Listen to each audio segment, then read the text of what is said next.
Hello and welcome to Behind the Bearcat. This is the podcast where the Northwest Missouri State University Career Services Office chats with Northwest faculty, staff, students, alumni, and friends to hear about their career journeys, how they got to where they are, and how they became Bearcats. I'm Assistant Director of Career Services Travis Klein. And I am the Director of Career Services here at Northwest. My name is Hannah, for those of you who have not listened to the show for the previous 4 seasons. And today's guest on our podcast is... Hello, I'm Ivy Bailey. I am a senior here at Northwest studying ag business and animal science. Welcome, Ivy. Thank you. To have you on the podcast. Ivy is also one of our brand new career ambassadors for the spring of 2023. Yeah. So she's been on the job for like 3 days and we're already recording an interview with her. Career ambassador. So that's right. So tell us a little bit more about yourself, Ivy, maybe how you found Northwest and what your experience here has been thus far. Yeah, so I grew up in Northeast Kansas on a farm, so I've always had the love for agriculture and was really looking for a small college that gave me like that hometown feel that I got when I was in high school. I looked around a lot of state universities in Kansas, just never felt it. It was too big, and so I happened to come on an FFA trip to Northwest and didn't even tour after that. I knew that day that this is where I wanted to go, so I jumped in right after graduation and started out as an animal science major and then just added my ag business major this last semester. So yeah, that's kind of where I'm at. I love it so far. It's been great. Why did you choose animal science specifically? Yeah, so I actually wanted to be a vet when I first came to school and decided that vet school just wasn't for me. And so I dove into the animal science side because I was really interested in the reproduction and nutrition. So that was kind of my main focus, and I knew I wanted to do that. But I love finance, and so I wanted to tie that in too. So that's where my ag business major also comes in. That's a good combination. You have the animal science and then also the business side. So, and in the Midwest, most businesses are ag businesses. So you've got lots to choose from. So what's the career goal with that? So you're a senior. You mentioned you're going to graduate here pretty soon. What are you thinking for jobs? Or are you thinking grad school? Or what's the plan after graduation? Yeah, so the plan after graduation is currently undetermined. I had an awesome internship over the summer with a reproductive vet in Lawrence, Kansas. Absolutely loved the job. Not sure it's completely the right fit for me, but that is a solid backup plan that I have. And so I'm just kind of looking around. I've done a couple interviews, but I'm really not in a big rush to get anything, but definitely along the lines of an animal science position, hopefully with reproduction. So I'm just going to throw this out there. You haven't mentioned what animal, but I'm assuming cattle, maybe? Is that... Actually, no, horses? I am a horse person. Yeah, I grew up with horses. I teach riding lessons and train horses in my free time. And so I would love to go into horse reproduction. That's what my internship focused on. And it's a fun industry. And so far I've loved all of the people I've met in it. So very cool. So if you could, and I know maybe this was previously addressed in that answer, but like dream job, like just throw it out there. What is that for you at this moment in time? Yeah, my dream job, and has always been my dream job, would to be like a facility manager or a barn manager. I would love to manage a barn. That's kind of where my love of horses started. I worked for a lady from back home that managed a big barn that we had about 50 horses that we were taking care of, and I just always admired her. I thought she was the coolest person, and so that's really something that I want to do and teach riding lessons. So it's kind of a hefty dream because there's a lot of steps to get up to it, but that is kind of the end goal. So awesome. Love that. So talk to us about Northwest. When you came, you said you stopped touring other schools, right? But what types of maybe extracurricular activities, outside things have you been able to take advantage of here? Yeah, so I came to Northwest, like I said, as a freshman, and didn't know absolutely anybody. Not a single person from my high school has ever come to Northwest. So I came literally not knowing a single person, and so it was very intimidating.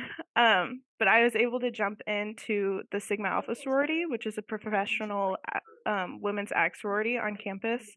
We had about 50 women in the sorority when I joined, and immediately created 50 friends.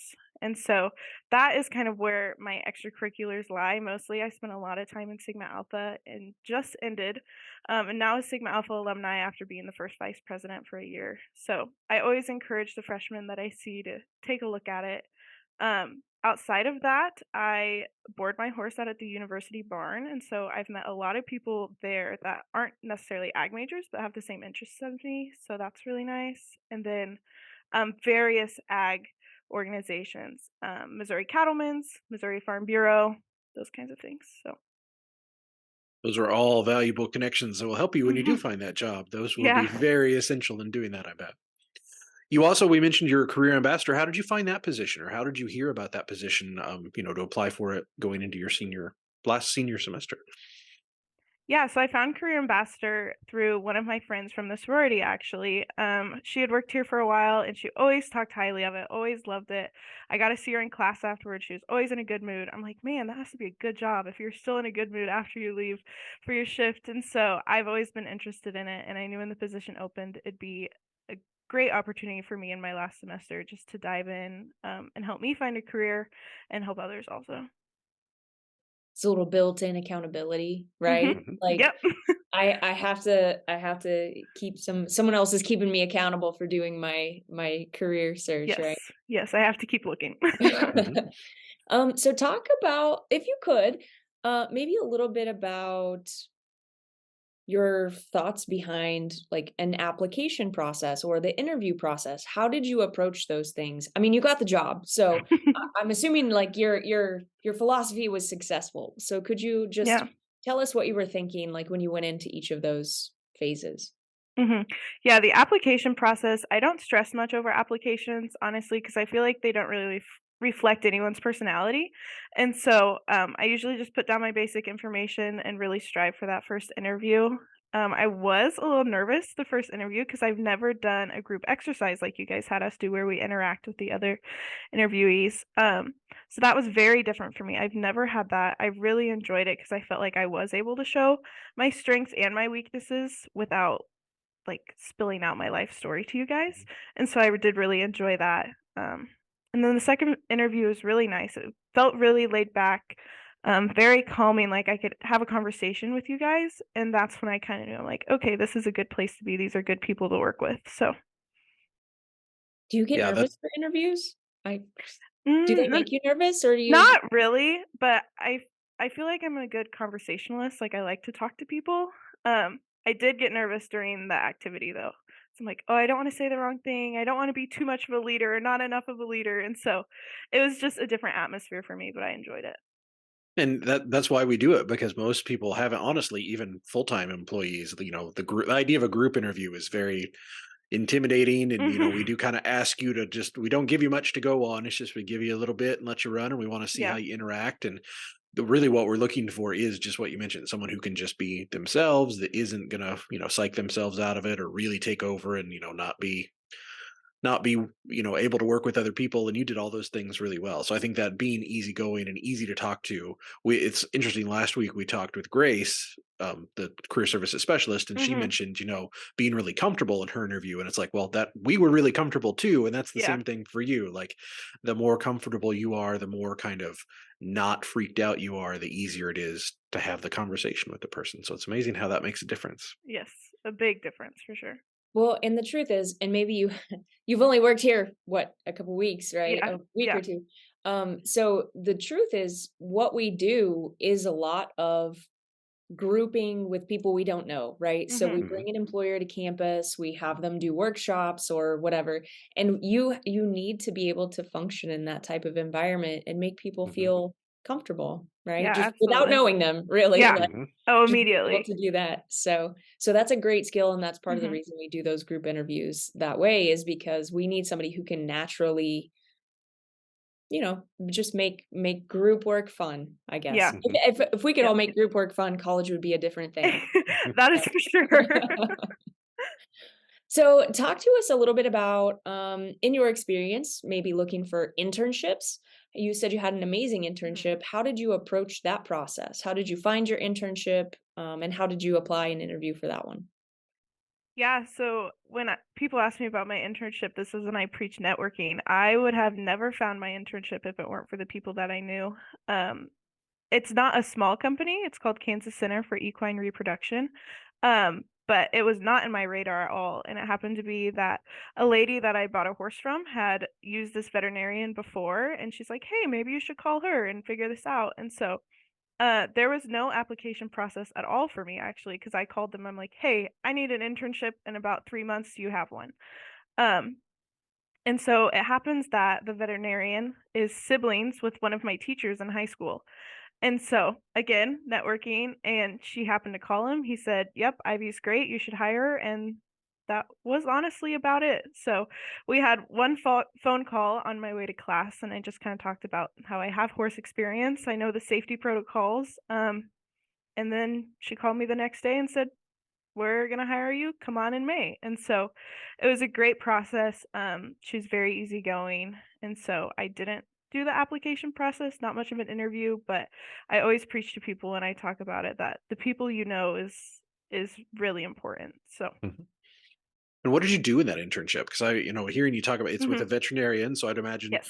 that's a very specialized skill that they can't just, you can't go and like start Mm-mm. delivering, baby horses or anything. Yeah. So what they have you actually doing when you were there over the summer doing your internship? Yeah, so my official title was a veterinary technician, and so I was essentially her assistant the whole summer. Sure.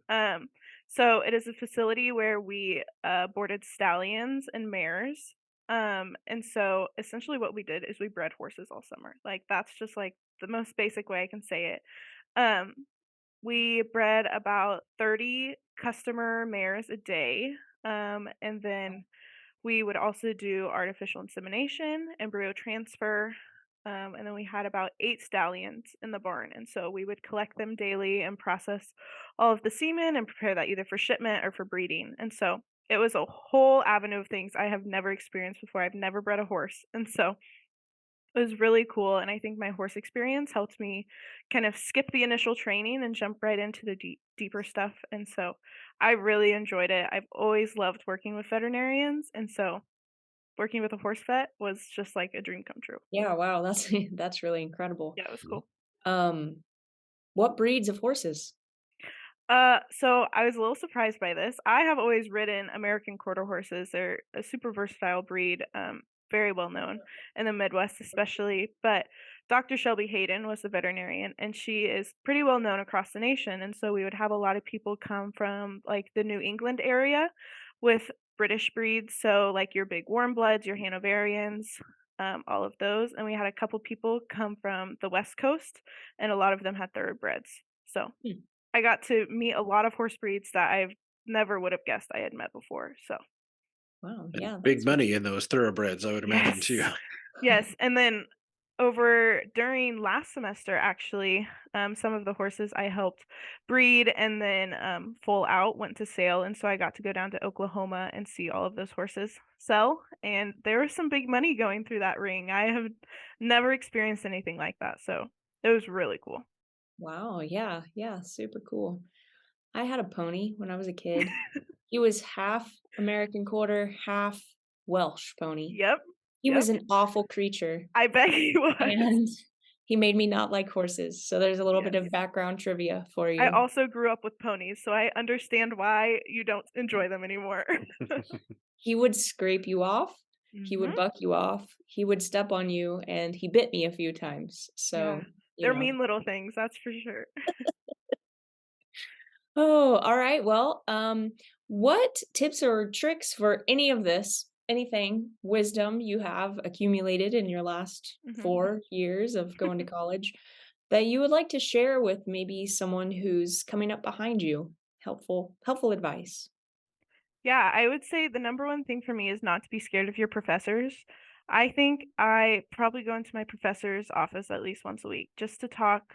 The more they know you, the more helpful that their class is going to be, the more conversations you can have. That was the biggest thing for me. And they've also helped me network a lot. Like there is a teacher in the ag department I've never had a class with, and I put her as a reference on my resume just because I feel a good connection with her and that she would be a good reference for me and that we could kind of have a conversation about anything. And so the biggest thing for me is to talk to your professors and just don't be scared of them, especially your gen ed professors, because you're like, oh, I'm only going to have them for one class. I don't really need to talk to them. But I've made some really good connections with some of my gen ed professors that have been really helpful, like creating my resume and my cover letter. I sent my cover letter to my English professor from the first semester, and just let him tear it apart because I am not very good at writing. And so those connections make a big difference. And then to just attend as many events as you can.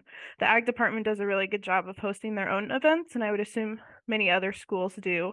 And so those have been really helpful, just getting to know my other peers that are in my classes. So you have study groups, but also to career events, because those have been really helpful, just getting to network and know other companies in the area.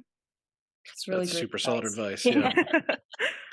I always like to ask, and this sometimes is very similar to kind of the same vein you were just in. Sometimes it's different, but as a senior, I always like to. What's something you wish you would have known as a freshman that you Hmm. know now? Because that may not be the same. I know when I was a senior in Mhm. college, I thought I was so much smarter than when I was a freshman. I probably wasn't, but I thought I was. Yeah, I think the biggest thing for me, and I felt this kind of this semester, is to not be scared of the seniors. Mhm. I feel like when I walk through the ag department, all of the freshmen just kind of like trickle to the side of the hallway. Um, but when I joined Sigma Alpha, the seniors were like the strongest pull for me because I felt like they had everything in line. They knew exactly what was going on. And now as a senior, I'm like, I have no idea what's going on. I show up to my 8 a.m. and that's about what I have for the day. Um, and so I would encourage freshmen to just like branch out a little bit. You don't know anybody in your classes, so sit by someone you don't know. They might be an upperclassman and they can really help you figure out what teachers to take and what classes not to take. So that was the biggest thing for me, just not to be scared of the upperclassmen. That's good advice because they go and get jobs, and then when you're looking for them, you can always reach out through LinkedIn or Facebook or whatever and say Yeah, hi. So yeah. excellent. Well, thank you so much. We're so happy to have you on the team and looking forward to getting you for the last semester. I know a lot of times coming into a job in the last semester is tough, but some of our best career ambassadors we've ever had have honestly been last semester seniors. So we're we've been really lucky with that before, and I think we struck gold again. So Good. really I'm looking forward to excited. working with you. I'm Yeah, We'll find excited. you a horse barn by the end of the semester. absolutely. Perfect. You let me know. Yeah, will do. Absolutely. Will do. Well, that will do it for another episode of Behind the Bearcat, and we'll talk to you next time. Hey guys, we hope you enjoyed that episode. If you did, be sure to give us a thumbs up below. That helps out. Also, if you've not done so yet, be sure to subscribe and hit the notification bell so you never miss a new episode. Also, we'd love to connect with you on social media. You can find Behind the Bearcat on Twitter, Instagram, and LinkedIn. Plus, the audio podcast comes out on Fridays on all the major podcast platforms. Thanks again for watching Behind the Bearcat, and as always, we'll talk to you next time.